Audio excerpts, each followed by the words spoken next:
A lot of people struggle with setting boundaries, especially those with an anxious attachment, because for a lot of adults, they were never taught that saying no to someone or something is healthy or normal.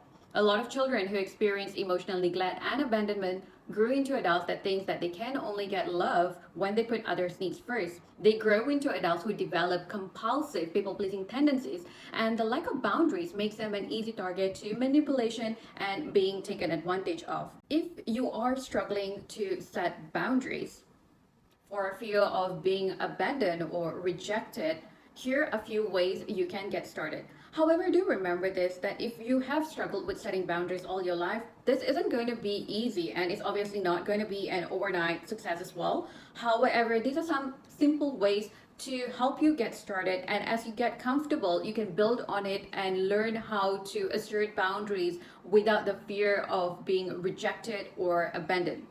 My name is Vina Raji and welcome back to my channel. This channel is dedicated to talking about healing childhood trauma, narcissistic abuse, and doing the inner work, which I've done on myself, and I had been really successful on my healing journey, which I had done for myself without any professional intervention. And in today's video, we are going to talk about one of the most important armor that you can have for yourself as an adult, which is how to set healthy boundaries. Now, the first step is to know your limits. This is extremely simple yet effective. However, a lot of us don't realize just how far this can get us in terms of setting boundaries. The most common problem with setting boundaries is that we fail to understand our limits to say no to someone, even when we don't have the capacity to be there or do something for someone. This is again a subconscious pattern that comes with a strong underlying fear of abandonment. There's this underlying fear of being rejected by someone if you would not agree to do something they want. And again, this also ties in with people-pleasing tendencies. Maybe my friends will not like me if I don't go for the party, or they will stop talking to me. These fears are subconscious beliefs. I mean, in some cases, yes, there are people like that, but in most cases, it's not necessarily true. Sometimes you would be so surprised that you were just telling a friend that, hey, I'm so sorry I can't make it for the party this weekend. You know, I've just had a really long week. I will make it up to you. And you would be surprised that some people are just going to be very accepting and understanding, because what you're really doing here is you are acknowledging that you have limits. Now, you've had a really long week at work. You are exhausted, you're experiencing burnout, and you know that you're going to need to give your body that rest that your body deserves, that your body needs to recharge, to replenish. Now, if you're going to choose to go for the party, even when you don't feel great, you are not even acknowledging what your limits are. So the first small effective step is to acknowledge, know what your limits really are. And you can do so. You can say no to someone without feeling bad about it. You can't go to a party, you would make it up to them. So you're being compassionate, you're being understanding, setting boundaries, knowing our limits, and just saying no when you don't have the capacity to do something. Now, this is a very small step, yet it can be very effective, and you can gradually build that up along the way. So if you're struggling in saying no, I do know personally of a lot of people who do not want to go for that event, they don't want to go for that party, they don't want to go for the dinner, but they would choose to just oblige and go because it's just so much easier to accommodate to someone else's needs rather than to know their own limits and put their needs first. So know your limits. This would go a long way. Next we have is stop apologizing. We tend to apologize for every small thing too often, and this is a subconscious pattern that most of us don't even realize. And this is in fact a trauma response. It's a learned behavior in childhood where you could have been in a situation where you weren't allowed to, have an opinion or express yourself. So each time you would express yourself or have an opinion, you just tend to sound very apologetic, and that's just a form of people pleasing as well, because you feel that your opinions and your thoughts may not be acceptable to someone. Now, what this can really look like on a daily basis is, for example, let's say you are at work and maybe you took a little longer than you normally would to respond to a text message. Now, you don't have to apologize for responding late, because let's face it. I mean, you have a job, you have a life, and you can't be available all the time. Now, of course, again, use discernment. I'm not saying that you cannot apologize or you should not, but just because you took maybe 5 hours to respond, you don't need to apologize to that person for responding late. I mean, you have work to do, you were at work, you probably had meeting, you were chasing deadlines. There could be various reasons. Now again, of course, an apology would be appropriate should there be an emergency, if this person is trying to reach out to you because something happened and they need you to be there immediately, or they need something from you. Now in such instances, yes, an apology seems appropriate. However, if it's just a regular conversation, someone just texting you and you're taking the time to respond, or maybe you slept off and you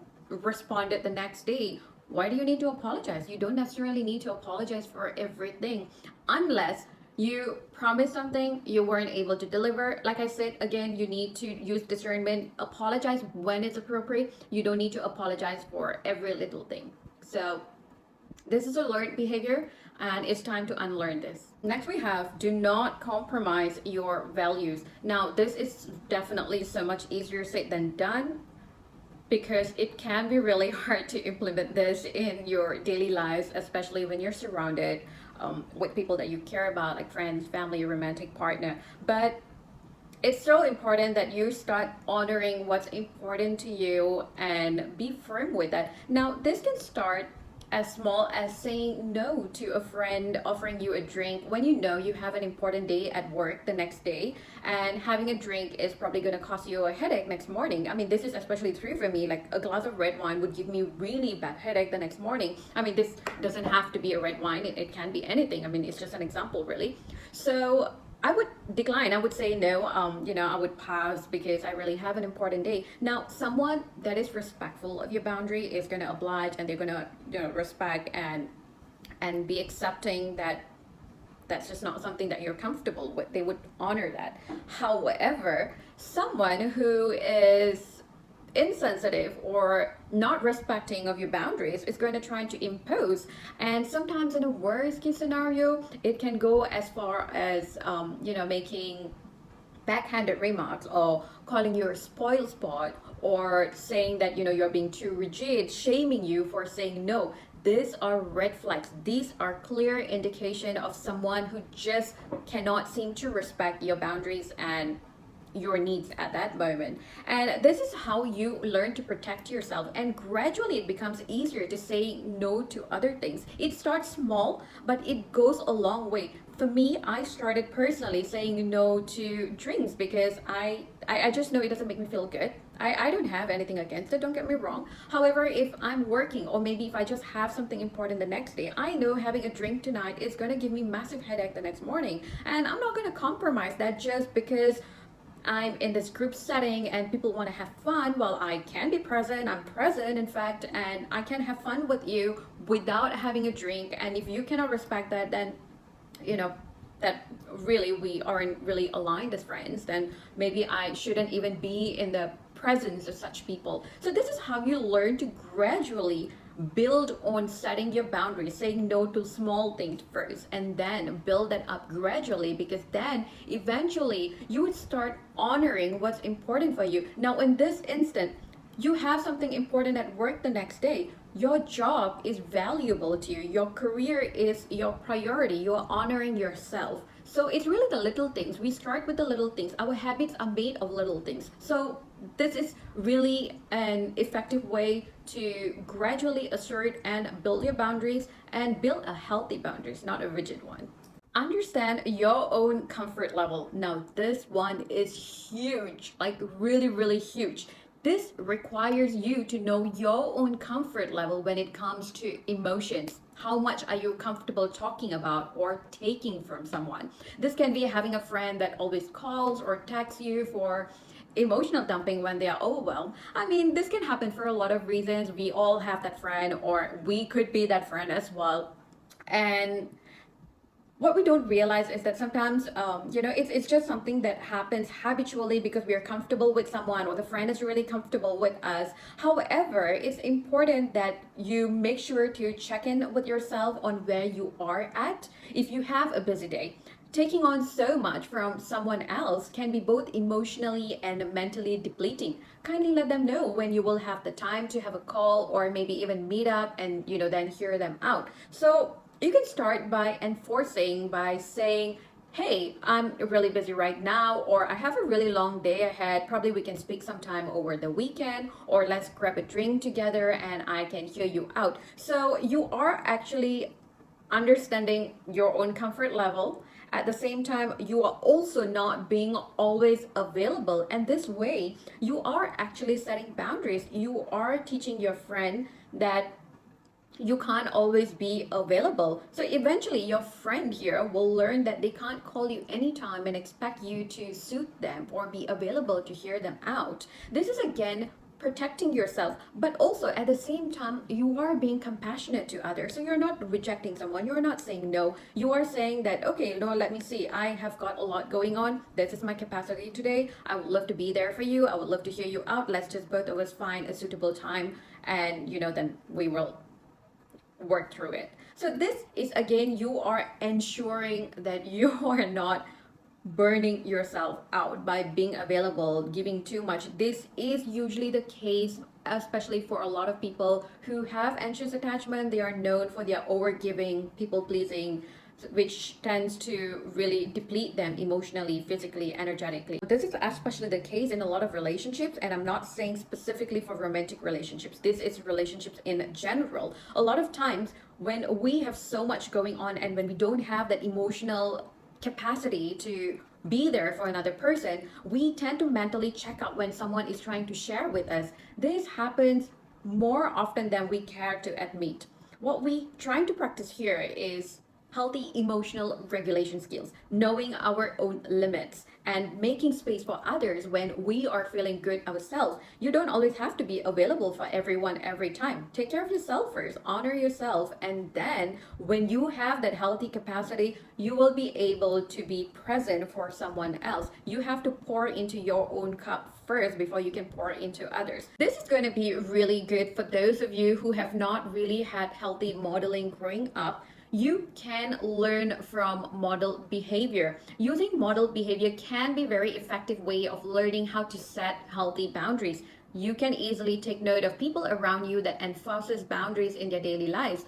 Often, for those of you who grew up in a family dynamic where they weren't taught to or allowed to have boundaries, this can set you up for a lifetime of challenges to navigate around all areas of relationships in your adult lives.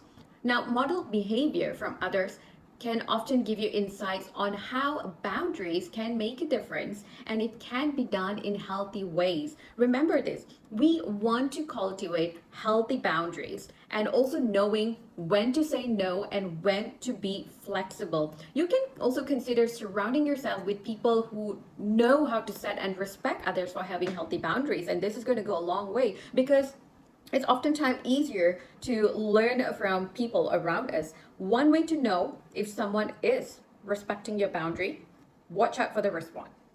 Do they honor or do they make some passive aggressive remarks or they get annoyed for having boundaries? This is going to be very telling. So, when someone is respectful when you set boundaries, someone who gives you backhanded comments, remarks, or they show some kind of comfortable behavior, that's going to give you all the information that you need. And exactly this is the reason why you even need to start setting boundaries. So these are some of the 5 steps that I had integrated into my daily life. I practiced it religiously. Again, understand this is not going to be an overnight process. You have to start somewhere, one step at a time. So you can start as simple as maybe not wanting to apologize for responding to that text late, or you have to say no to a party. Go ahead and say that you can't make it. It's the little things that's going to help you to get there. So my hope for you is that you get to use this, some of the steps that I have used on myself. I hope that these strategies will work for you as well. I promise you. So as long as you remain committed to yourself, you will see progress gradually, but you need to learn how to honor yourself. So I hope you find this video helpful, and if you like this content, please leave a thumbs up and hit the subscribe button so that can help me grow my channel. And please do share this video with someone that you think would find this useful. So thank you so much for watching, and I'll see you again in my next video.